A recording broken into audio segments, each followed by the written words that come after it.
What's the best way to handle difficult situations with your dyslexic child while supporting yourself along the way? Is gaining control of the situation the way to go? We don't think so.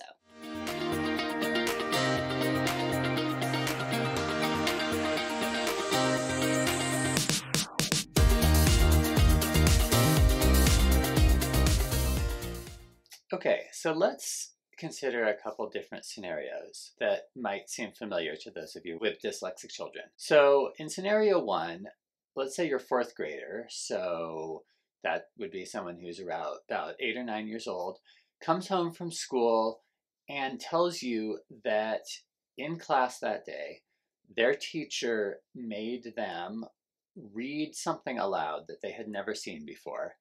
And when they struggled with it, some of the other children in their class laughed at them and made fun of them. So obviously, as a parent, that's going to be very stressful. Okay, let's consider a second scenario with that same child who's in fourth grade, so 8 or 9 years old. Let's say that child has a spelling test the next day, and you know that your child is capable of learning how to spell these words with a little bit of studying, but for whatever reason, they are that particular day they are very resistant and refusing to study and learn those words. And you know that if they don't do that studying, that they're going to go in the next day, they're going to do badly on that test, and then they're going to feel badly about themselves. So that is another difficult situation that you might face or might have faced similar situations with your children. And so your temptation as a parent might be to control as much as possible, control what's happening and make it go a certain way. It's just natural when something feels hard or unmanageable, particularly when it involves our child. It's a sense of threat to our child, maybe, around emotions or in some other way. That's our instinct to do that. And then just in general, our brains don't like uncertainty, and control can feel like this really good way of gaining certainty. However, we would argue that latching onto control actually puts us into a closed state, and then we are not as open to potential solutions. So that's one factor against it. Another is that it causes a more of a closed state in your body. So this gets into like supporting yourself as a parent, right? It's more of a stress response, and it's not healthy for us to be in a stress response very often. So it's if we were trying to control things in life all the time, that would be more of a fight or flight state for the body. And so it's not good for us. Yes. And a third problem with trying to assert control over situations like this is that the reality is you can't actually control other people, whether that's your child, your child's teacher. In all of these situations, there's somebody else involved, even if it's just your child. You can't actually control anyone except yourself. That's the fundamental truth here.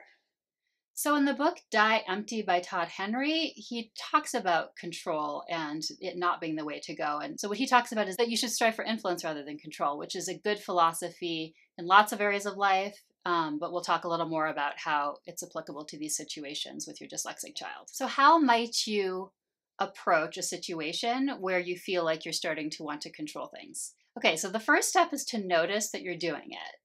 And there's kind of 3 different areas you could do this in. The first one is your thoughts. So if you notice yourself thinking things like, I have to make sure that the teacher never does that again, or I need to go tell the teacher what's what. Or in the case of your child, if you're thinking, I have to make sure that they do this. And so it can be any of those sort of have to kind of thoughts, or just something that really shows that you're wanting the other person to change what they're doing, shows that control kind of thinking.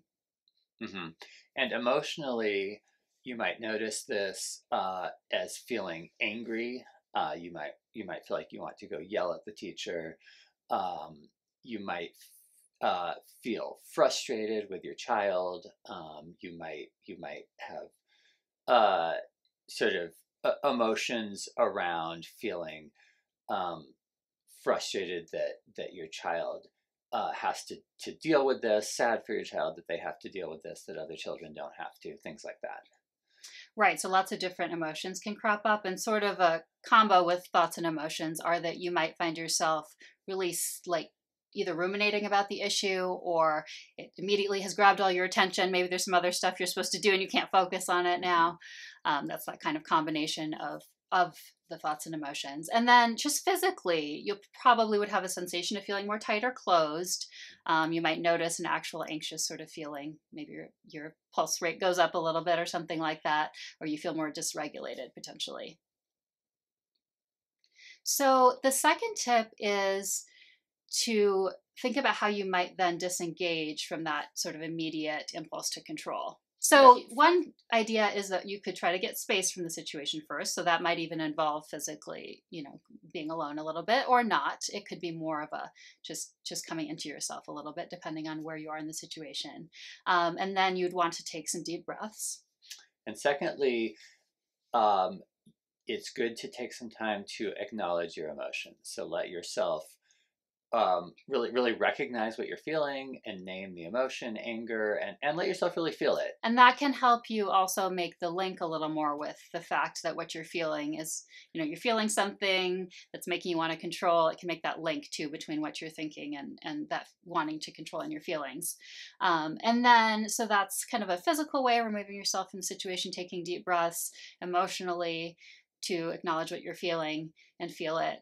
And then getting to those thoughts, once you're feeling maybe a little more processed or calmer, you can remind yourself of the fact that you can't control the teacher or your child. And so when you remember that and really acknowledge that, that can help you move into the third tip, which is what you can do, which is to influence the situation. So what would influence rather than control actually look like? So there's a lot of different ways that this can manifest, but in general, influence rather than control involves listening to other people, understanding their perspective. So that means, of course, understanding your child's perspective, but also understanding the teacher's perspective, understanding the other children's perspective, and so on. And so the reason that really the fundamental reason that it's better to strive for influence rather than control is that people don't like to be controlled. I mean, obviously none of us like to be controlled. And so if you come in with if people sense that you're trying to control them, they are going to react negatively. Whereas if they recognize that you're trying to really understand their perspective and then share your own perspective, they're liable to be much more receptive to the message that you're trying to communicate. Right. So really that means that you're both opening up to more creative solutions with whoever else is involved, and you're also just going to have a better relationship with them overall, right? So the influence over control is like much better in both of those ways, in actually going forward with solutions and in maintaining good relationships. And then for yourself, getting back to self-care and in your own journey as a parent, hopefully this kind of process will allow you to go through the difficult situation with a more relaxed body and mind. So hopefully that was helpful. If you have any other tips you'd like to add for dealing with difficult situations with your dyslexic child that have cropped up, please put them in the comments, and we would love it if you would like, share, and subscribe. And if you're listening to the podcast, please leave us a rating and a review. Thanks.